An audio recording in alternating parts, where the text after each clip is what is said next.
ಊಟದ ಲಾಲಜ್ನಾಗ ಎಷ್ಟು ಮುಂದೆ ಹೋಗ್ತಾನೆ ನೋಡ್ರಿ. ಒಂದು ಚಿಪ್ಸ್ ಲಾಲಜ್ಗೆ ಎಷ್ಟು ಮೇಲೆ ಹೋಗಿ ಕಸ್ಕೊಂಡು ಬಿಟ್ಟ ಅವರು ಮಾಲೀಕರಿಂತೆ ನೋಡ್ರಿ.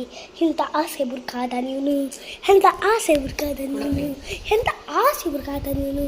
ಒಂದು ಚಿಪ್ಸ್ ಸಂಬಂಧ ಅವ್ರದ್ದು ಮಾಲೀಕ ಇಂಥ ಮುಖಕ್ಕಿಂತ ತೊಗೊಂಡು ಹೋದ. ಎಷ್ಟು ಚೀಪ್ ಲೆವೆಲ್ ಅದ ನೀನು.